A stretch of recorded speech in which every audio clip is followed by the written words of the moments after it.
Boa noite, irmãos. A graça e a paz do Senhor. Vamos abrir nossas Bíblias na primeira carta de Paulo aos Coríntios, capítulo 1. 1 aos Coríntios, capítulo 1. Vamos ler os versos 18 a 25. 1 aos Coríntios 1, 18 a 25.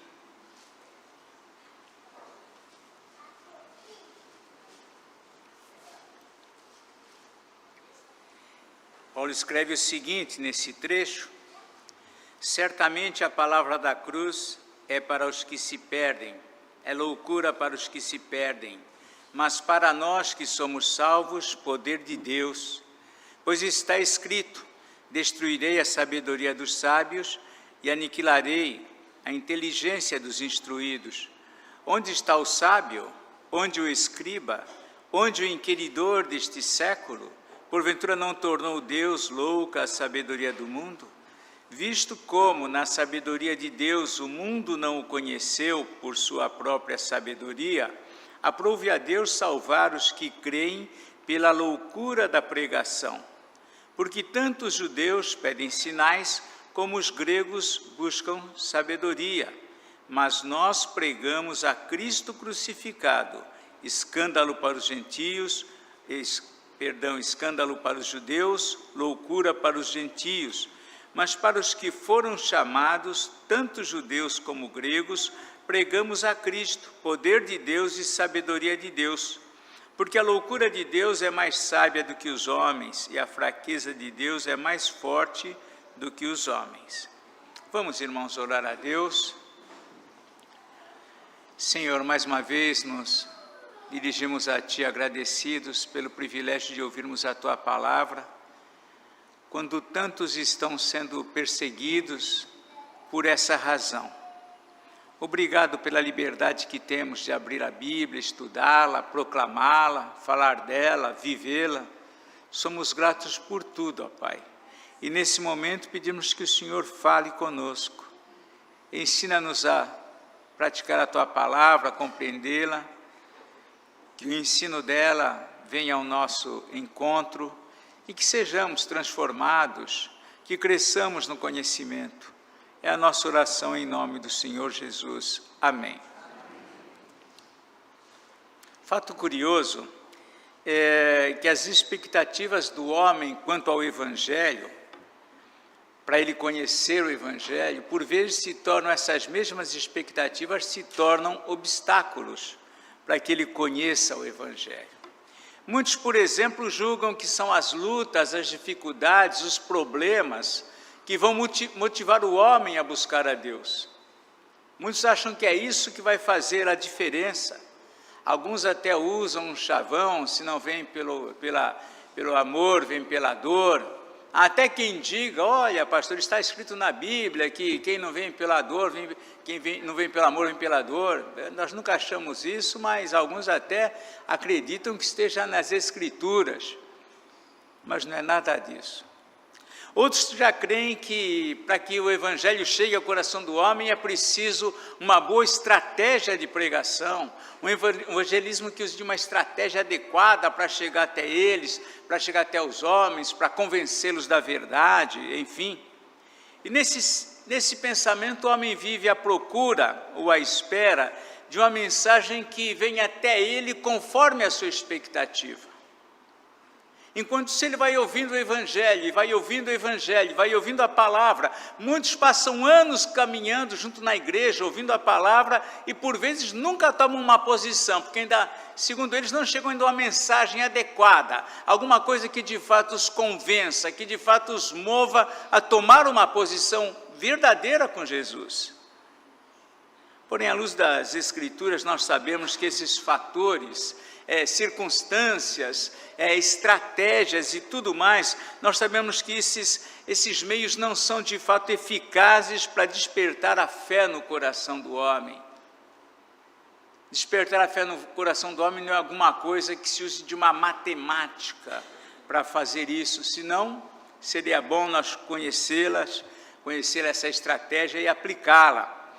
Não há estratégia, não há meio adequado, não há meio que nós possamos criar para que possamos chegar até o coração do homem com o Evangelho e ele de fato receber. Nenhuma circunstância vivida pelo homem pode assegurar que ele vai buscar a sua salvação. A experiência nos mostra que mesmo nos dias quando tudo caminha bem, ainda assim o homem não busca a Deus.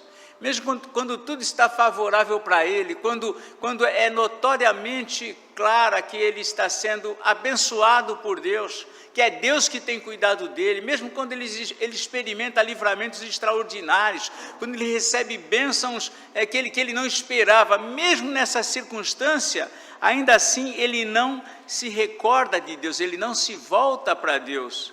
Isso nós vemos mesmo no próprio povo judeu. Quando eles caminharam para a terra prometida, eles iam entrar lá, iam chegar nessa terra que Deus prometeu, eles iam ter casas construídas, objetos que não foram conquistados por eles, plantações que já estavam ali feitas, tudo bem feito, tudo preparado. E Deus os adverte: olha, quando você chegar nessa terra, nas boas cidades que tu não edificaste, está aqui no Deuteronômio capítulo 6, versos 11 em diante, e encontrará casas cheias de tudo que é bom, casas que não encheste, e poços abertos que não abriste, vinhais e olivais que não plantaste, e quando comeres e te fartares, guarda-te para que não esqueças o Senhor que te tirou da terra do Egito e da casa da servidão. Guarda-te, sabe por quê? Porque a nossa tendência é esquecer, é não atentar para essas coisas, é perder de vista as bênçãos que Deus já nos concedeu. Não são as bênçãos, as conquistas que levam o homem a buscar a Deus. Mesmo quando as coisas também estão difíceis, isso não muda. Então vamos levar o homem à dificuldade para que ele então entenda a mensagem do Evangelho. Mas mesmo nessa condição ele ainda não é alcançado, ele ainda não é tocado. Quando nós lemos, por exemplo, aqui em Amós, capítulo 4, versículos 6 em diante, o Senhor está advertindo eles no seguinte sentido, Amós 4, 6 em diante: também vos deixei de dentes limpos em todas as vossas cidades, e com falta de pão em todos os vossos lugares, contudo, não vos convertestes a mim, diz o Senhor.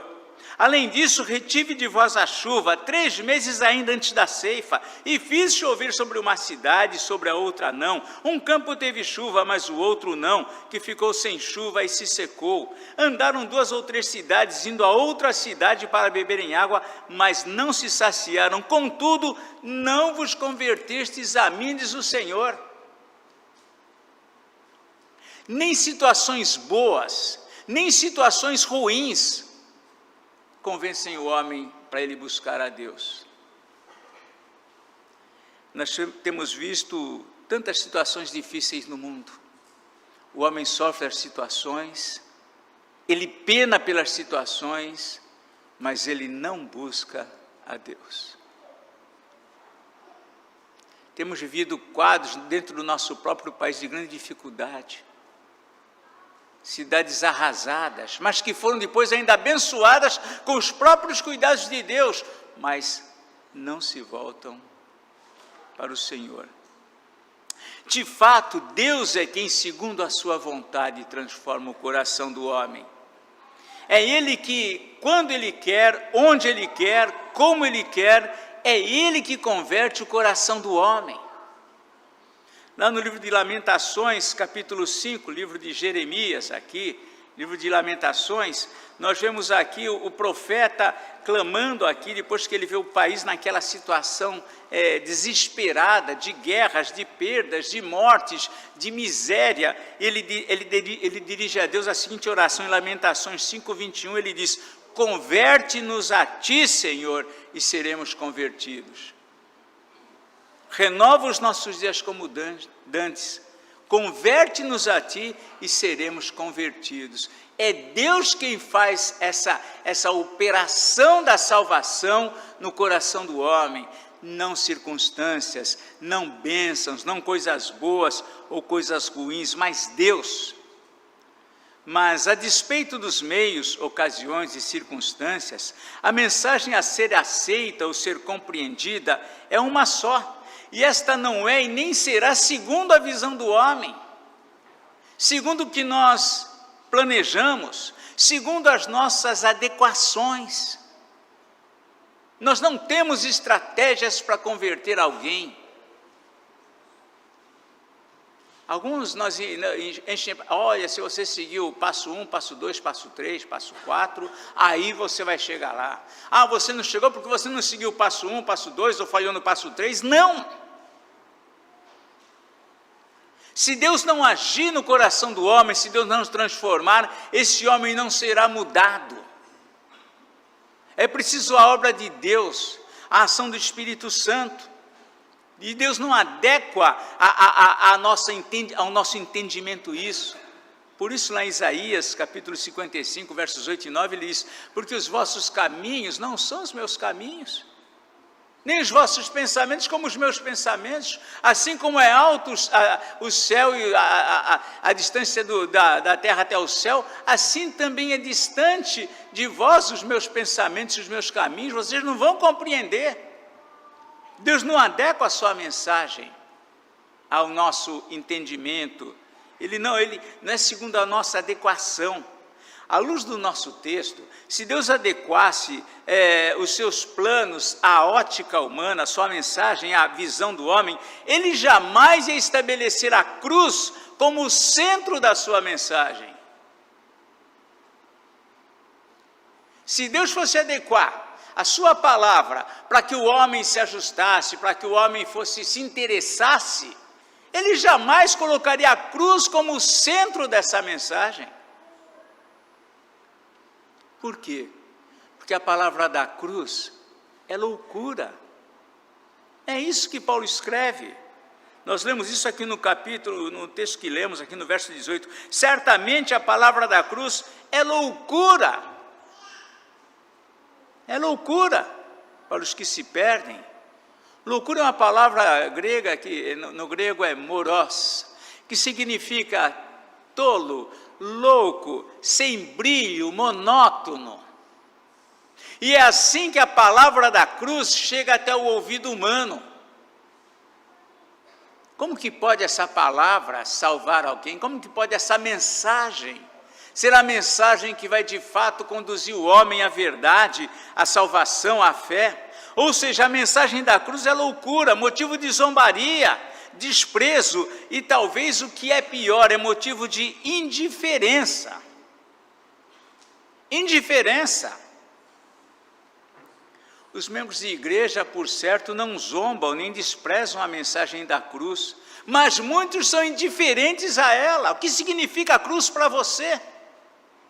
Como que você vive à luz da mensagem da cruz? A cruz significa a morte de Cristo, o sofrimento de Cristo em nosso lugar. O que isso significa para nós? Cristo sofreu, eu não preciso sofrer para isso. Que sentido tem a mensagem da cruz para a sua vida?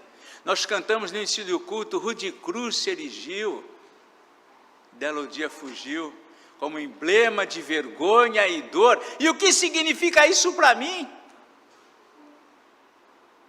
Para você, para nós? A mensagem da cruz tem sido vista com indiferença pela própria igreja, quanto mais para os homens.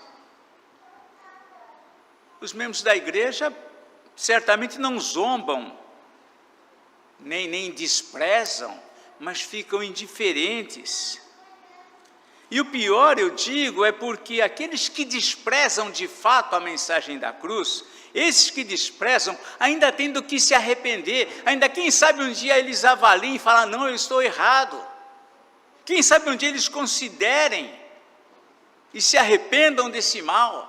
Mas aqueles que são indiferentes à mensagem da cruz, esses podem passar o resto da vida indiferentes, porque se sentem confortáveis. Eu não desprezo a mensagem da cruz, só sou indiferente a ela. É um quadro difícil, que muitos se acomodam, Para muitos não fazem grande diferença a mensagem da cruz. Mas aqui Paulo diz que certamente a mensagem da cruz é loucura para quem? Para os que se perdem, para aqueles que estão perdidos. Mas para nós que somos salvos, ele acrescenta, é o poder de Deus. A mensagem da cruz é o poder de Deus. Essa mensagem louca, que parece não fazer sentido para o mundo, para aqueles que creem, é o poder de Deus. Mas por que essa palavra que deveria ser ouvida, atendida, acolhida, acatada por todos os homens, se torna desprezível, se torna indiferente? Por que isso acontece? Paulo revela a razão disso nos versos 22 e 23. Porque tanto os judeus pedem sinais como os gregos buscam sabedoria. Mas nós pregamos a Cristo crucificado, escândalo para os judeus, loucura para os gentios.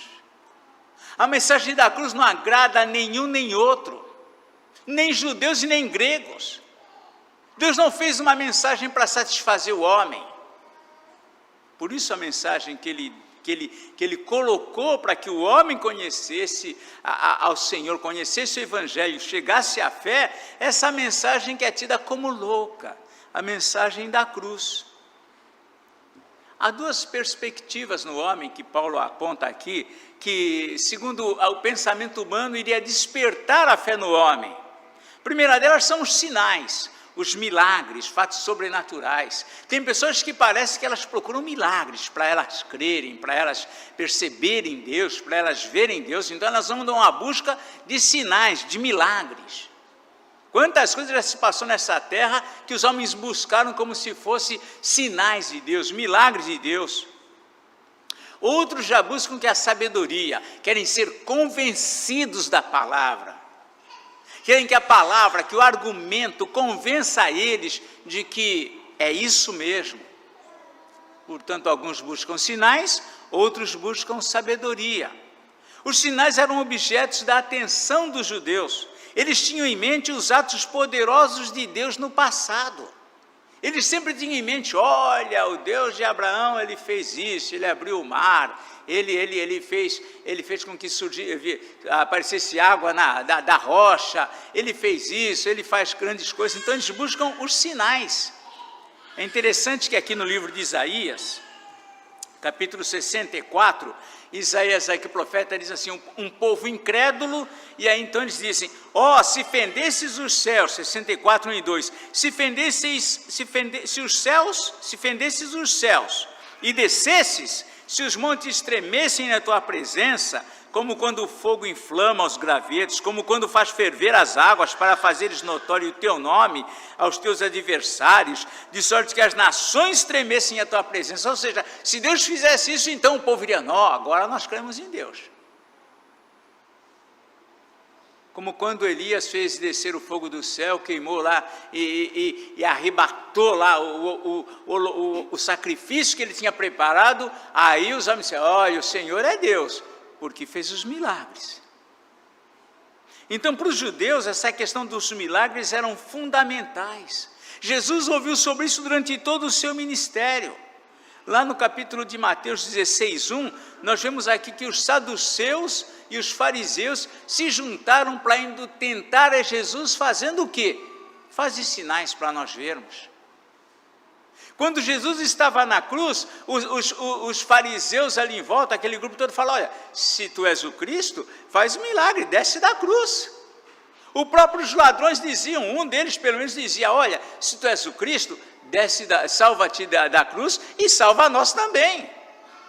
Jesus passou o seu ministério ouvindo, faz sinais. Tantos sinais que ele fez.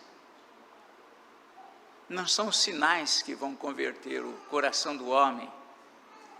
Não é esse poder de fazer os sinais, não é a visão de sinais que vai converter o coração do homem. Eles não eram pessoas, os judeus não eram pessoas atentas a uma lógica, a um argumento. Eles eram práticos. Certa vez eles estavam lá meio duvidosos ali, aí Filipe fez uma colocação só, Senhor, mostra-nos o Pai, e isto nos basta. Olha, só mostra Deus para nós, e isso vai ser suficiente. Como se fosse, não era.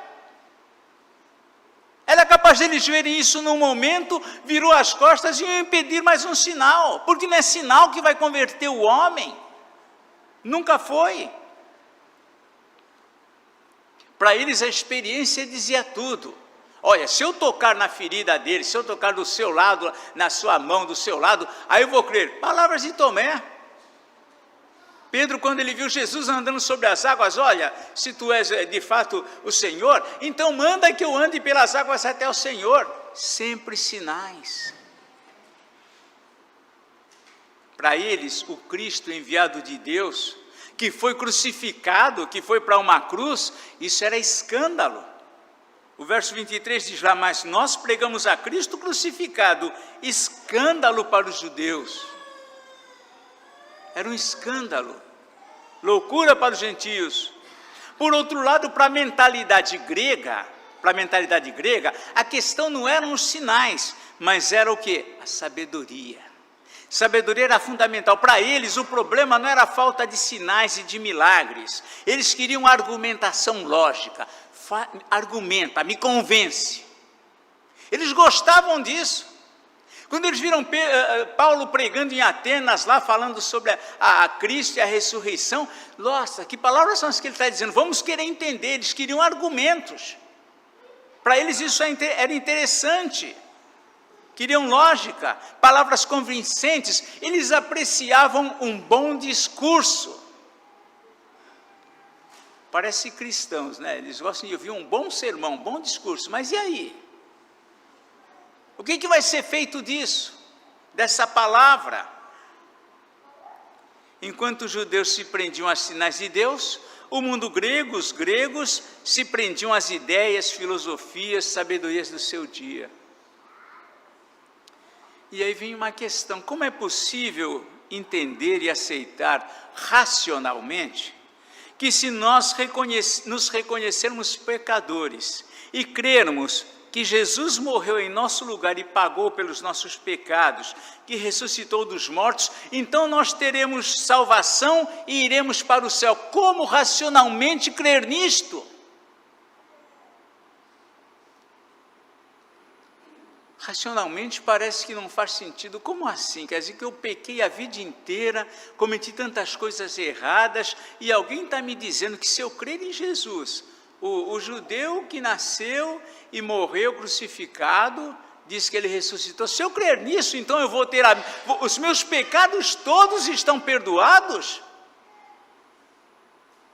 Eu irei para o céu, então, apenas se eu crer nisto? Não é algo racional, não é algo que faça sentido para o homem quando ele quer trabalhar com isso racionalmente, entender pela razão. Não tem como compreender isso racionalmente. Pedro fez um dos discursos mais extraordinários na cidade de Atenas. Ali, quando eles queriam ouvir isso, saber melhor sobre a ressurreição, levaram ele lá para o Areópago. Lá ele fez um discurso extraordinário. Está registrado todo o discurso lá em Atos 17, a hora que você quiser ler com detalhes, você leia lá, vai ter todo o discurso de Paulo, um discurso extraordinário. E depois que eles ouviram esse discurso, diz aqui no verso 32 do capítulo 17 de Atos, quando ouviram falar da ressurreição de mortos, uns escarneceram. Outros disseram, olha, a respeito disto te ouviremos noutra ocasião.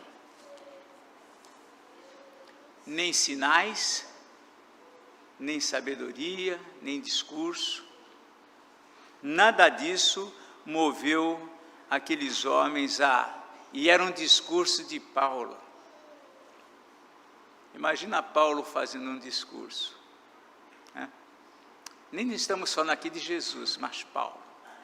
Um discurso de Paulo em Atenas. Que privilégio teve aquele povo, aquele grupo todos que estava nesse Areópago, ouvindo um discurso do grande apóstolo Paulo. Um dos seus maiores discursos, um dos mais conhecidos. Mas ainda assim, não foi suficiente. 2000 anos já se passaram de tudo isso, mas a mente humana vive as mesmas expectativas, desejando sinais, querendo com isso, achando que isso vai levá-lo a realmente se render à fé, conhecer a Deus, tentando compreender racionalmente a palavra de Deus, tentando compreender a sua profundidade, na sua razão, as Escrituras, mas a mesma mensagem, desprezada, sem brilho, alvo de indiferença, que não atende a expectativa do homem, continua sendo o poder de Deus e a sabedoria de Deus. O que o homem precisa ouvir hoje ainda é a boa e velha e boa mensagem da cruz. Se isso não o convence do seu pecado, se isso não move o seu coração,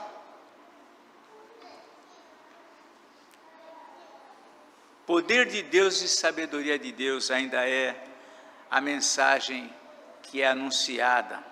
É ela que tem ainda, apesar de tanto desprezo, de tanta indiferença, inclusive por parte de muitos cristãos, mas é ela que tem conduzido homens a entregar a sua vida a Jesus. Ela que conduz os homens ainda a arrepender-se dos seus pecados. Ela que transforma maridos e esposas infiéis em homens e mulheres fiéis aos cônjuges. Ela que transforma a vida de maliciosos, de linguagem torpe, em pessoas que honram a Deus com os lábios. Essa mensagem desprezada que transforma pessoas duras de coração em pessoas misericordiosas e amáveis. É ela que continua agindo nos corações, transformando pessoas egoístas em pessoas generosas e prestativas. Ela que continua fazendo essa obra. É ela, simples e desprezada, que preenche um coração vazio. Muita gente está procurando tantas coisas para preencher o coração, objetos, achando que para ser feliz precisa disso, precisa daquilo, precisa não sei do que mais, mas é essa a mensagem. É a palavra de Deus, é a mensagem de Cristo que preenche corações vazios. É ela que trabalha no coração dos deprimidos, dando aos mais tristes uma alegria indizível. É ela que faz essa obra, ela que dá o conforto que dinheiro e saúde muitas vezes não concede a um coração, mas quando chega a mensagem da cruz, a mensagem do Evangelho, essa pessoa é transformada.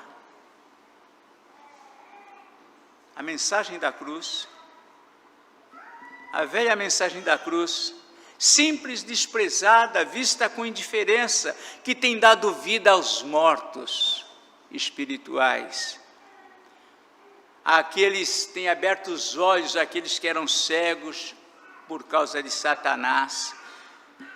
É por isso que Paulo declara lá em Romanos 1,16, eu não me envergonho do Evangelho, porque é o poder de Deus. É esse Evangelho simples. É isso que nós temos que falar, é isso que nós temos que viver, Os homens a desprezaram, mas Deus a valorizou e a valoriza sobremaneira, porque ela põe abaixo as coisas que para o homem seriam as mais fundamentais. Foi essa mensagem que transformou a vida de Paulo, que para mim era lucro, agora é desprezo, não dou valor. Palavra que transforma, é a mesma mensagem. Finalmente, se os sinais de sabedoria conduzissem os homens a Deus, o povo judeu seria o povo mais consagrado da face da terra ao Senhor, porque nenhum povo viu mais sinais do que eles. Mas isto não os transformava de fato. Se fosse sabedoria, discernimento, compreensão das coisas, muitas histórias da vida, os idosos formariam o grupo mais fiéis na igreja, dos mais fiéis na igreja. Por conta da sabedoria, mas em sua soberania Deus estabeleceu algo que contraria a expectativa humana para conduzir ao homem à salvação. A mensagem da cruz. Aquela que era desprezada, que continua sendo desprezada, que quando você fala dela para alguém, a pessoa fala, mas nossa, mas é isso que eu preciso para ser salvo? Para ir ao céu? Através dessa mensagem escandalosa para os judeus e louca para os gentios, Deus revelou o seu poder e sabedoria àqueles que Ele chamou. O verso 24 diz assim, mas para os que foram chamados, tanto judeus como gregos, pregamos Cristo, poder de Deus e sabedoria de Deus. Isso é muito simples para mim, para você, sem dúvida. Muitos desprezam por causa da simplicidade, mas estão desprezando aquilo que é o mais necessário, aquilo que é vital. Paulo, para falar sobre essa realidade, a quem essa mensagem fez sentido, ele diz aqui no versículo 26 em diante do nosso texto, irmãos, reparai, pois, na vossa vocação, visto que não foram chamados muitos sábios segundo a carne, nem muitos poderosos, nem muitos de nobre nascimento. Pelo contrário, Deus escolheu as coisas loucas do mundo para envergonhar os sábios, e escolheu as coisas fracas do mundo para envergonhar as fortes. E Deus escolheu as coisas humildes do mundo e as desprezadas, e aquelas que não são, para reduzir a nada as que são. Coisa extraordinária é a graça de Deus, é o plano de Deus. Nós, os que cremos, nós fomos alcançados pela mensagem mais louca, desprezada. E é triste que, por vezes, depois que nós conhecemos a verdade, nós continuamos ou caminhamos indiferentes ao poder dessa mensagem, aquilo que ela deve operar e fazer na nossa vida. O que significa a mensagem da cruz para você? O que ela tem operado na sua vida? A que modo ela está conduzindo você a viver em função dessa mensagem da cruz, essa mensagem simples, que deveria transformar a minha vida por completo, virar a nossa vida de cabeça para baixo, do avesso, para que nós tivéssemos, em primeiro lugar, a Deus, em primeiro lugar, as coisas de Deus, movidos pela mensagem da cruz. Essa mensagem que tem transformado vidas, essa mensagem que é louca para os sábios deste mundo, mas é o poder de Deus para a nossa vida. Questões que nós devemos considerar. Que sentido tem para você a mensagem da cruz? Desprezo? Indiferença? Ou você tem de fato valorizado isso? Se você tem valorizado isso, como a sua vida demonstra o valor que você dá a essa mensagem? Como que você vive essa mensagem? Seguindo a Cristo, com renúncias, com esforço, negando-se a si mesmo. É isso que a mensagem da cruz, uma vez recebida e acolhida, ela coloca na nossa mente, no nosso coração a viver. Muitos têm vivido a mensagem da cruz com muita indiferença. Aí a gente canta, sim, eu amo a mensagem da cruz. O que ela tem feito na nossa vida? Que mudanças fortes você sente ou deve sentir para viver à luz dessa mensagem? Será que nós já experimentamos de fato o poder transformador em nossa vida em decorrência dessa mensagem? Você já considerou o fato de que os que creem apenas, e apenas os que creem, experimentam o poder dessa mensagem do Evangelho? É isso que Paulo declara aqui em Romanos, eu vou encerrar com esse texto, quando Paulo diz, pois não me envergonho, Romanos 1,16, pois não me envergonho do Evangelho, porque é o poder de Deus para a salvação de todo aquele que crê, primeiro do judeu, também do grego. Que a mensagem da cruz, essa mensagem simples, antiga, louca para o mundo, opere poderosamente, transformando a sua vida, de modo que você viva segundo Deus, segundo a vontade dEle, segundo o projeto de vida que Ele tem para mim e não o meu próprio projeto de vida. Que Deus nos ajude nisto. Vamos, irmãos.